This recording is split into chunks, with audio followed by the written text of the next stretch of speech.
எதை நோக்கி ஓடிட்டு இருக்கோம்? எதை நோக்கி ஓடினாலும் கண்டிப்பா ஒரு நாள் மரணம் நம்மளை துரத்தி பிடிச்சிரும்.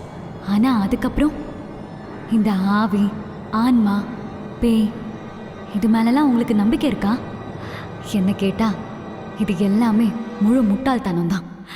அப்படிதான் நினைச்சிட்டு இருந்தேன். ஆனா அப்படி என்னதான் நடந்தது என் லைஃப்ல?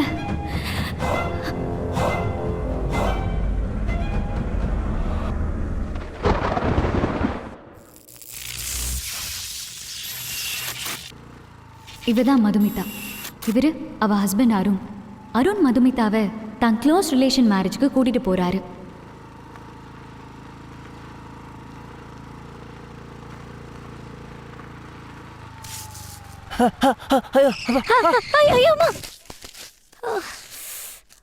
ஐயோ,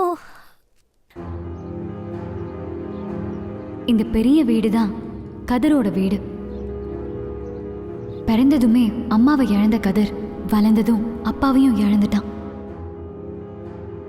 அதனாலேயே கதிர் தான் அப்பாவோட நினைவா வீடெங்கும் அவர் சேகரிச்ச பெயிண்டிங்ஸாவே வச்சிருப்பான். ஆதரவற்றோர் இல்லத்துல வளர்ந்தனா 3 வருஷத்துக்கு முன்னாடி தான் கதிரை பார்த்தேன். பார்த்ததுமே பிடிச்சிருந்தது.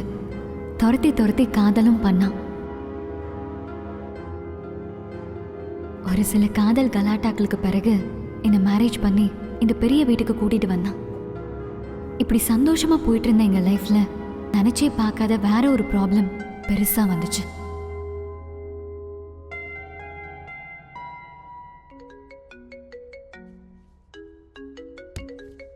சிவா, சொல்லு மச்சி. மச்சி எப்படா இருக்க? சிவா கதிர்க்கு இருக்கிற ஒரே க்ளோஸ் ஃப்ரெண்ட். எதுக்கும் யாருக்கும் பயப்பட மாட்டான், லவ்வும் லவரையும் தவிர. நான் இன்னைக்கு திவ்யா கிட்ட ப்ரப்போஸ் பண்ண போறேன் மச்சி. சொன்னா சந்தோஷம்தான், ஆனால் பார்த்து ப்ரப்போஸ் பண்ணுறா. அவள் ப்ரைவேட் டிடெக்டிவ் வேற, லைசன்ஸ் இருக்கிற கண்ணெல்லாம் இருக்கும். ஏன்டா, எனக்கே எனக்காவது ஒரு தடவை தெரிய வருது, அதையும் இல்லாமல் பண்ண பார்க்குற. சரி, நீ உடனே கிளம்பி நம்ம கிஃப்ட் ஷாப் வந்துடு. டேய், நான் எதுக்குடா? நீ தானே லவ் சொல்ல போகிற. என்ன பிரச்சனை எதாவது வந்துச்சுன்னா என்ன மாட்டி விட்றதுக்கா? ஐயோ ராமா, இன்னைக்கு அவளுக்கு ஒரு கிஃப்ட் வாங்கணும்டா. நீ தான் லவ்ல டேலண்டட் ஆச்சே, அதான். இப்போ நீ தான் வந்து எனக்கு ஒரு நல்ல கிஃப்டாக செலக்ட் பண்ணி தர. டேய், நான் எதுக்குடா? நான் எப்படிடா வர முடியும்? சைத்ரா உடம்பு சரியில்லாமல் ட்ரீட்மெண்ட் எடுத்துகிட்டு இருக்கிறா. இப்போ தான் டேப்லெட் போட்டு தூங்கிட்டு இருக்கிறா. அவளை எழுப்ப முடியாதுடா, உனக்கு தெரியாதா? வீட்லேயும் நாங்கள் 2 பேரை தவிர யாருமே இல்லை. அதனால் டேய், உன்னை விட்டா எனக்கு யாரா இருக்கா?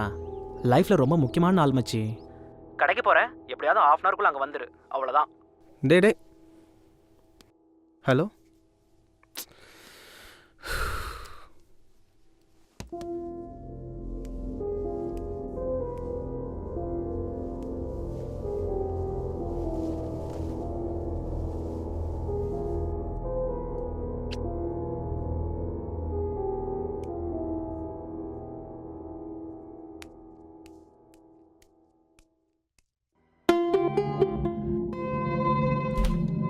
சிவா ரொம்ப கம்பல் பண்ணி கூப்பிட்டதுனால கதிர் என்னை பெரிய வீட்டில் தனியாக விட்டுட்டு அவனுக்கு கிஃப்ட் வாங்கி கொடுக்க கிளம்புனா.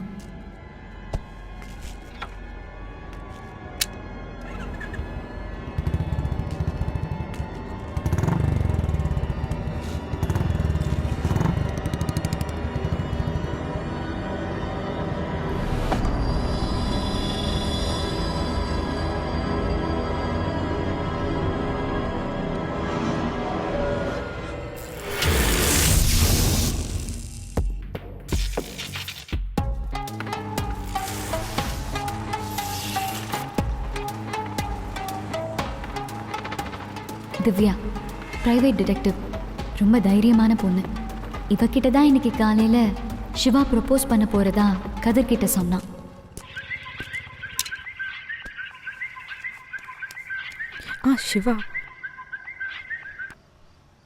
சிவா சொல்றா. திவ்யா, எப்படியாவது என்ன காப்பாத்து, அவங்க எல்லாரும் என்ன எப்படியும் கொன்றுவாங்க. டேய், என்னடா சொல்ற? இப்ப எங்க இருக்க? Hello hello Shiva, hello. ஐயோ, கட் ஆயிடுச்சு.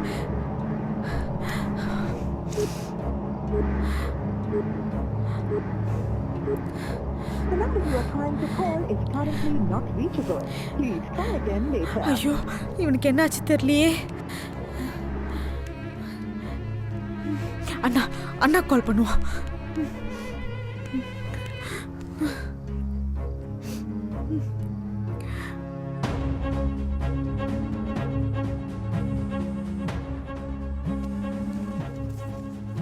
ஓ திவ்யா. சொல்லு திவ்யா. அண்ணா ஒரு ப்ராப்ளம்னா சிவா இப்ப கால் பண்ணா. யாரோ அவனை கொன்னுடுவாங்க, காப்பாத்து காப்பாத்துன்னு சொன்னா. அப்புறம் பயங்கர அலறல் சத்தம் கேட்டுச்சுன்னா அப்புறம் ஃபோன் கட் ஆயிடுச்சு. திருப்பி கால் பண்ணா நாட் ரீச்சபிள். எனக்கு என்ன பண்றதுனே தெரியலண்ணா. ரொம்ப பயமா இருக்கு. அவனுக்கு ஒன்றும் ஆயிருக்காது இல்லைண்ணா. திவ்யா, அவன் உன்கிட்ட நிஜமாக தான் சொன்னானா? உன்கிட்ட எதுவும் ப்ளே பண்ண போகிறான்? இல்லைண்ணா, எனக்கு அவனை பற்றி நல்லா தெரியும். அவன் டெஃபினட்டாக ஏதோ ஒரு ப்ராப்ளத்தில் தான் இருக்கான். சரி, நீ அப்போ அவனோட ஃபோன் நம்பர் எனக்கு மெசேஜ் பண்ணு. அவன் ஃபோன் எந்த இடத்துல நாட் ரீச்சபிள் ஆச்சுன்னு நான் ட்ரேஸ் பண்ணுறேன். அப்புறம் அவன் கடைசியாக எங்கே போகிறேன்னு உன்கிட்ட ஏதாவது சொன்னானா? உனக்கு ஏதாவது ஞாபகம் இருக்கா? ஆமாண்ணா, இன்னைக்கு காலைல அவனை ஒரு ஹோட்டலில் மீட் பண்ணேன். அப்போ அவன் ஆனமலை சாமியாரை பார்க்க போகிறதா சொல்லிட்டு கிளம்புனா. ஆனமலை சாமியார்? குட். நீ உடனே கிளம்பி ஆனமலை சாமியார் மடத்துக்கு போய் அவரை பாரு. சிவா அங்கே வந்தானா, அங்கிருந்து வேற எங்கேயாவது போனானா, ஏதாவது தெரியறதுக்கு சான்ஸ் இருக்கு. நான் சிவாவோட நம்பர் வச்சு அவன் இருக்கிற இடத்த ட்ரேஸ் பண்ணுறேன். சரிண்ணா.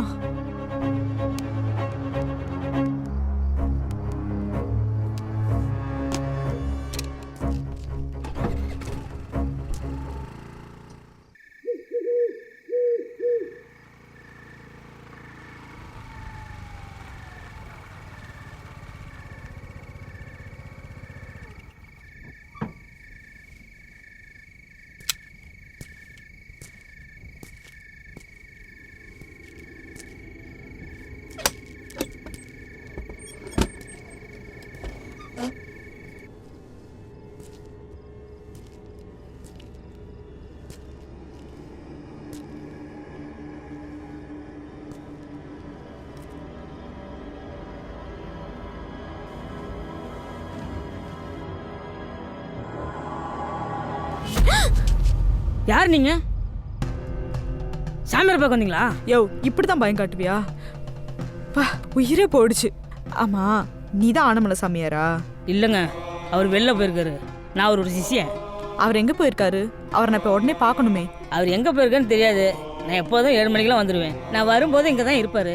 ஆனால் நான் இங்கே வரும்போது அவர் இல்லை. அவர் எங்கேயாவது பேய் விட்ட போயிருப்பாரு. நீங்கள் வேணால் நாளைக்கு வந்து பாருங்களேன். நான் சாமியாரை பார்க்க வரல. அவரை பார்க்க என் ஃப்ரெண்டு ஒருத்தன் இங்கே வந்தான். இப்போ அவனை காணோம். நான் அவனை தேடி தான் இங்கே வந்தேன். சரி, சாமியாரோட ஃபோன் நம்பர் கொடுங்க, நான் அவர்கிட்ட பேசணும். இல்லைங்க, எங்கள் சாமியார் ஃபோன் யூஸ் பண்ணுறது இல்லைங்க. ஏன் உங்கள் ஃப்ரெண்டுக்கிட்ட ஃபோன் இல்லையா? இருக்குது, ஆனால் அவன் ஃபோன் ஸ்விட்ச் ஆஃபில் இருக்குது. அவன் ஏதோ ஒரு ஆபத்தில் மாட்டிகிட்டு இருக்கான். ஓ, அப்படின்னா உங்கள் ஃப்ரெண்டோட பேர், ராசி, நட்சத்திரம்லாம் கொஞ்சம் சொல்லுங்களேன். ஏன், அவனுக்கு ஏதாவது ஜோசியம் பார்க்க போறியா? இல்லைங்க, வெத்தலையில் மை போட்டு பார்த்தா தெரிஞ்சு போடும். என்ன விளையாடுறியா? இந்த மை போட்டு பார்க்குறதெல்லாம் நம்புற அளவுக்கு என்னென்னு முட்டாள் நினச்சிட்டியா?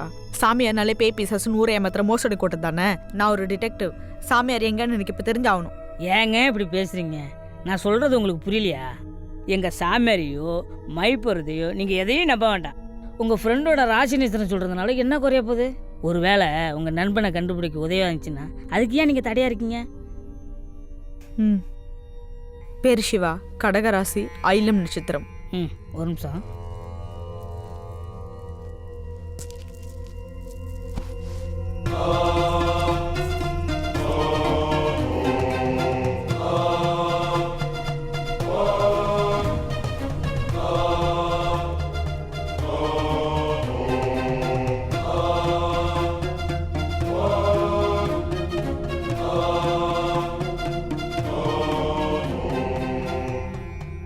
சிவா வடக்கு தெருவில் 3வது வீட்டில் இருக்கான். அது கொஞ்சம் பெரிய வீடு மாதிரி தெரியுது. அண்ணா, ஹலோ அண்ணா, சொல்லுங்கண்ணா. திவ்யா, சிவாவோட ஃபோன் கடைசியாக வடக்கு தெருவில் தான் ஆஃப் ஆகிருக்கு. அங்கே எங்கேயோ தான் அவன் இருக்கணும். ஆமாண்ணா, அவன் இருக்கிறது அந்த தெருவில் இருக்க 3வது வீட்டில். அது கொஞ்சம் பெரிய வீடான். வடக்கு தெருவில் பெரிய வீடுனா அது கதிரோட வீடு தான். கதிர்? கதிர் கதிர் சிவாவோட ஃப்ரெண்டு தானா? அவன் கல்யாணத்துக்கு கூட என்னை கூப்பிட்டு போயிருக்கான். அப்போ அதே வீடாக தான் இருக்கும். நீ உடனே கிளம்பி அங்கே வந்துரு, நானும் அங்கே வர்றேன். ஓகேண்ணா.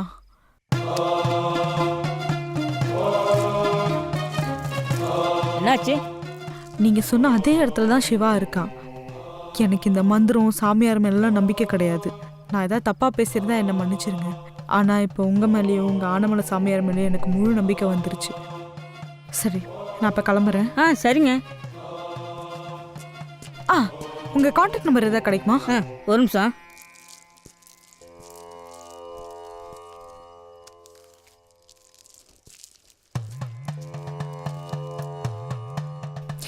ஓகே, தேங்க்ஸுங்க.